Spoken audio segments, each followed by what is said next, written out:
आज से असंख्य वर्षों पहले एक समय का कल्प ऐसा था जहां मनुष्य भोग भूमि में सुखरूप अपना जीवन व्यतीत करता था।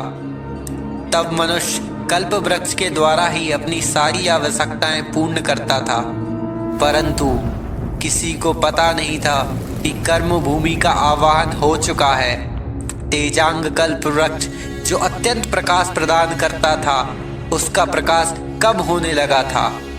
जब मानवता को चुनौती का सामना करना पड़ा, तब एक एक करके 14 कुलकरों ने अपने ज्ञान से उन्हें लड़ना सिखाया।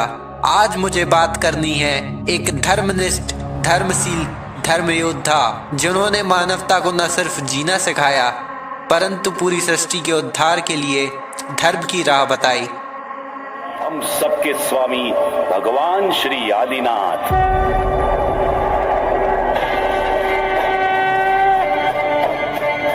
इस धरती पर पहले देश, नगर आदि का विभाजन नहीं था। केवल एक विशाल भोग भूमि थी। भोग भूमि से कर्म भूमि तक की ये यात्रा युगाधिराज की गाथा, आदि तीर्थंकर की गाथा।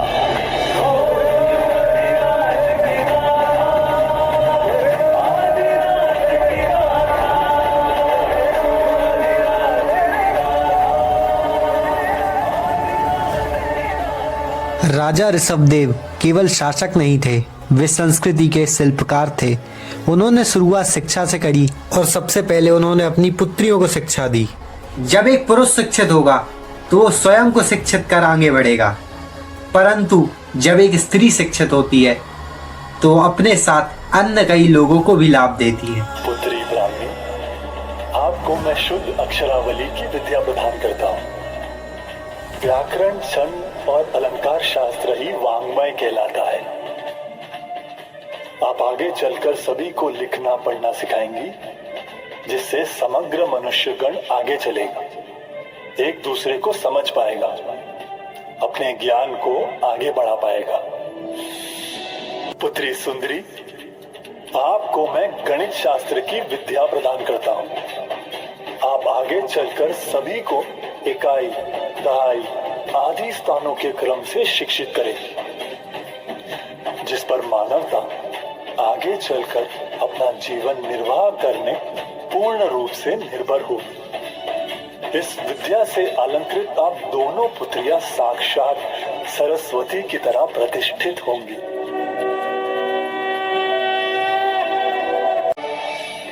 हे प्रथम नरेश्वर पुत्र भरत, आप व्यवसाय में समुन्नति का मूल या अर्थशास्त्र सुनो। सुदृढ़ शासन व्यवस्था के लिए राजनीति शास्त्र सुनो। सभी विद्याओं में पारंगत पुरुष ही इस संसार की रंगभूमि पर सफल होता है। विद्यावान पुरुष अरण्य में असहाय नहीं होता। दुनिया में शत्रु और मित्र नहीं होते पुत्र, वे तो बनते हैं हमारे अपने व्यवहार से। इसीलिए एक कुशल शासक के लिए दंड नीति का ज्ञान परम आवश्यक है। इसके अतिरिक्त मल्लग्राह, युद्ध, चक्र, धनुषों का प्रारोहण विधान, नृत्य विज्ञान आदि विद्याएं भी सीखो। पुत्र बाहुबली, काम शास्त्र, सामुद्रिक ज्ञान, आयुर्वेद आदि शास्त्र भी सीखो।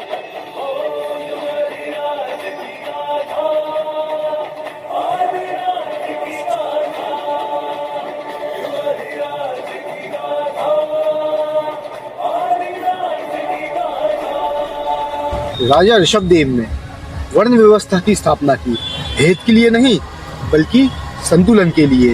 हर व्यक्ति का अलग अलग कर्तव्य, ताकि समाज टिक सके। उन्होंने मनुष्य को जीवन जीने की कला सिखाई, संयम, सहस्तित्व और मर्यादा। फिर एक दिन कल्प वृक्ष पूरी तरीके से समाप्त हो गए। लोग घबराए हुए थे। भोग भूमि संपूर्णतः समाप्त हो चुकी है। कर्म भूमि का आरंभ हमें करना होगा। देवेंद्र, सर्वप्रथम आप अवंती, सुकोशल, अंगवम आदि देश, नदी, नहर, वन, खेती और ग्राम के सुनियोजित बंटवारे करें और नामकरण करें। जैसी आपकी आज्ञा भगवान। अब कल्प वृक्ष किसी भी प्रकार से सहायता नहीं कर पाएंगे। हम सभी को कर्म करने होंगे। आजीविका के लिए यह कर्म अत्यंत अनिवार्य होंगे। हम 6 कर्मों की स्थापना करते हैं। असी, मशी, कृषि, विद्या, वाणिज्य और शिल्प। इन सभी कर्मों से आपकी निर्भरता जो अब तक कल्प वृक्षों पर थी, वो अब एक दूसरे मनुष्य पर हो जाएगी। अब हर मनुष्य स्वयं अपना भाग्य गढ़ेगा। जीवन को दिशा दिखाए, विधियों से बना समाज जो युग युग तक सिखाए। ऋषभवाणी अमृत बन के जीवन को दिशा दिखाए, विधियों से बना समाज जो युग युग तक सिखाए। धर्म की रक्षा हेतु प्रभु ने असी विद्या सिखाई। नीति रहे पर अन्याय ना हो, शूरवीरता जगाई।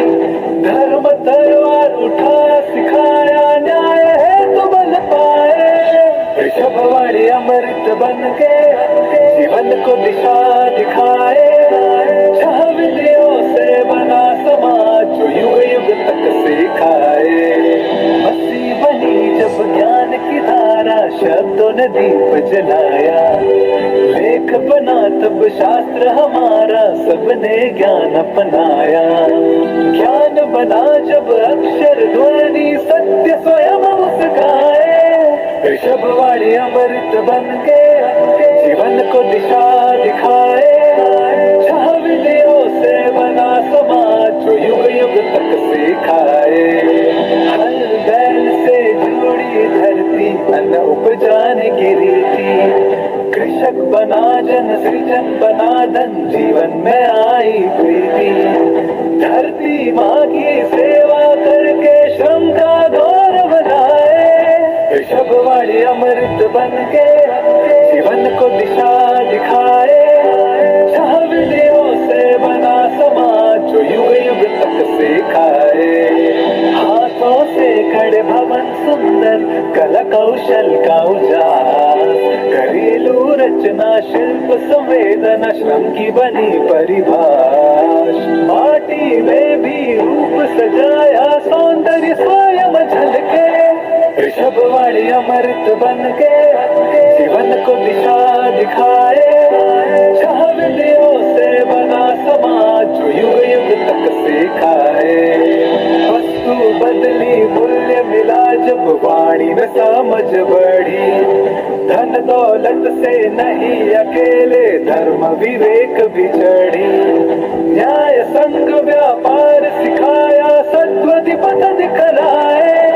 ऋषभवाणी अमृत बन के जीवन को दिशा दिखाए, विधियों से बना समाज जो युग युग तक सिखाए।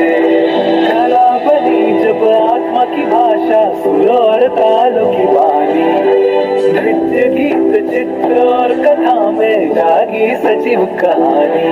रस राग रूपों में बंधी जो भावों को उड़ाए। ऋषभवाणी अमृत बन के जीवन को दिशा दिखाए, विधियों से बना समाज जो युग युग तक सिखाए।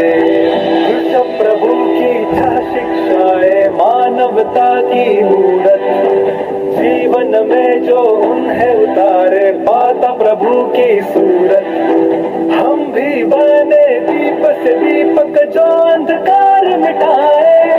ऋषभवाणी अमृत बन के जीवन को दिशा दिखाए, विधियों से बना समाज जो युग युग तक सिखाए।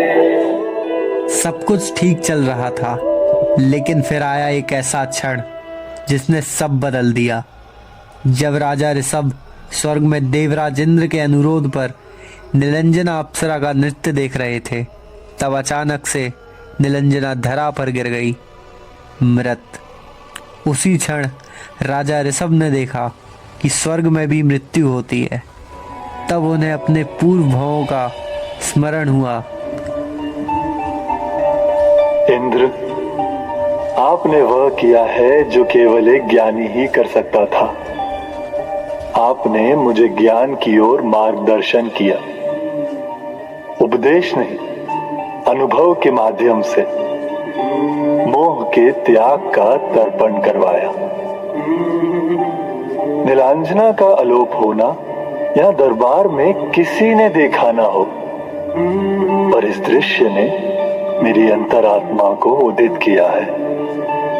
संसार के चक्र में मैं फंस गया था।